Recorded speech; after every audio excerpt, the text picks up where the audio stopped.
Let me tell you a little story. Not a personal story as in my own story, but somebody I met. I was talking about this one time in the khutbah of Jumu'ah, Friday khutbah in a community in the States. Afterwards, a brother, he came up to me. And you know, sometimes people just have that look in their eye. They have that look in their eyes like they have a story to tell. He had that look. And he walked up to me and he said, brother, what you just talked about really personally hit home for me. And I talked about the death of Khadija, the death of Abu Talib. Such a serious thing. So I said, please tell me, how did it hit home for you? I sat him down, I said, please tell me your story. He said, brother, today was the first day that I prayed in a year. I grew up in a Muslim home. I was born in a Muslim family. I was very practicing for most of my life, praying 5 times a day. But today is the first time I have prayed in a year. I said, what happened? He said, about a year ago, my life was picture perfect. You know, sometimes you have like a 5-year plan or a 10-year plan, your grand plan. And you know when everything is falling into place, your plan is working out, everything is going according to plan? He said, I was in that part of my life. I was nearing the age of 30. I had gone through college and medical school, working 2 jobs on the side. I had gotten married during that time, found the woman of my dreams, the love of my life. We had 2 beautiful small babies, children, 2 small children. I was in my medical residency, working 16 hours a day. And we were living in a small, tiny little apartment, not in a very good part of town. We had 1 car that was broken down. It kept breaking down every other day. It was very difficult. We were barely getting by. Years and years and years we got through, some way, somehow. I was now nearing the end of my medical residency. So I was starting to get offers from clinics and hospitals and doctors and groups. Very lucrative offers, 6 figures. 6 figures US, big deal. And things were starting to work out. I had not one but multiple offers on my desk. We had gone looking for nice homes so we could buy a house in a nice neighborhood, nice schools for our children. We went to the car dealership and we're looking at minivans and nice cars. Everything was working out. All our dreams were coming true. And he said, one day I came home a little bit earlier than scheduled. I walk into my house. I said, Salamu alaikum, practicing family. I said, Salamu alaikum, as the sunnah is. And nobody responded.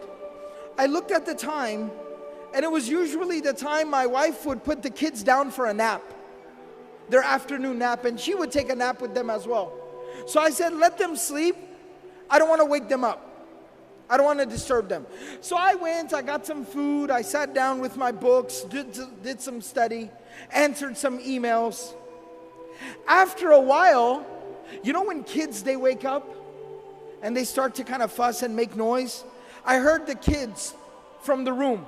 The younger one was crying, the older one was talking, I could hear them. I got very excited, as a father does. Let me go, they're awake. It's fun time, family time. So I go to the room, and I walked in, and my kids are sitting on the bed next to my wife, and my wife is laying there between them, motionless, still, not responding, not reacting. And it looked wrong. Being a doctor, I jumped right in and I checked her, and she had been dead. Not now, but for like an hour. She was cold, she was gone.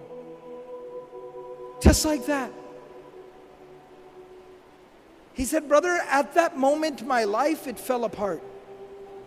I lost the love of my life. My children lost their mother. And I lost my faith, my iman. He said the next 24 hours were a blur. Janaza, tadfeen, the burial, it went by. I didn't even realize what was going on. After that 24 hours ended and we buried her, I went to my room and I locked myself in my room, and I did not come out of my room for days. I kept the lights off and I just laid in my room and stared at the ceiling. I did not hold my own children in my own hands for the next few days. My mother and my brother were taking care of my babies. I didn't know what I was supposed to do. After a few days, I crawled out of bed. I reconnected with my children. I tried to get back to work, figure out how am I supposed to work and take care of my kids. My mother and my brother, they helped me so much. Slowly but surely, over the weeks and the months, I put my life back together again. I got back to work. I figured out the schedule for the children. And I started figuring things out, but there was one thing that was still missing. One thing I could not figure out. One thing I could not solve. My iman was gone. My faith had been broken. I stopped praying. I no longer had faith. I was struggling. And he said, my brother, who wasn't just somebody who just showed up and just told me what to do. You know, some people, when they give advice, they're never there for you. They never help you. They don't support you. They just show up and tell you what to do. My brother was not like that. He looked after my kids. He stayed awake with my babies when I had to go to the hospital for a call. He's somebody who took care of me and my kids. I respect him. I love him. And he's very pious, very righteous. He prays. He kept telling me every single day, brother, come on, you need to pray. Brother, come on, you need to pray. But I kept resisting and refusing. He said, this morning, today, he showed up at my house and he said, I am not taking no for an answer. Mother will watch the children. You are coming to the masjid with me. You will come to Jumu'ah, you will put your face on the ground before Allah subhanahu wa ta'ala and you will pray. You will make sujood. You will say Allahu Akbar and that hole in your heart will be filled. And he said, and I came to the Jumu'ah, the Friday prayer, I heard the khutbah and you were telling the story of the Prophet ﷺ, how he lost the mother of his children, how he lost the love of his life. And I found the answer to my question. It made sense to me again. Think about this. After going through so much tragedy, how does somebody continue? How does the Prophet ﷺ wake up the next day, go out there and preach harder than he did yesterday, work harder than he did ever before, knowing that he's going to come home to an empty home, knowing that he's going to come home to an empty bed, knowing that he's going to come home and have to look his children in the face and wipe the tears from their face that their mother is not coming back? How did he persevere? How did he continue? It was at that moment that Allah subhanahu wa ta'ala provided him a solution.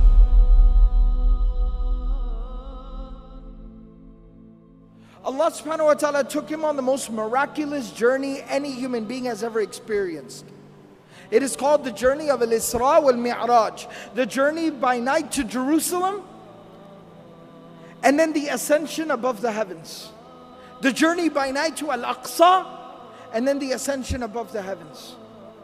And there he got closer to Allah subhanahu wa ta'ala than any creation of Allah has ever gotten. Even Jibreel alayhi salam stopped at Sidratul Muntaha and he said that you are to go forward from here. And there Allah subhanahu wa ta'ala gave the Prophet sallallahu alayhi wasallam a gift. And that gift was the 5 times daily prayer. And Allah subhanahu wa ta'ala told the Prophet sallallahu alayhi wasallam, difficulties will come. Adversity will knock your door. Tragedies will befall you. But every single time you fall, stand back up and say Allahu Akbar. Every single time you deal with a difficulty, say Allahu Akbar. Salah will heal your wounds. It'll solve your problems. It'll ease your difficulties.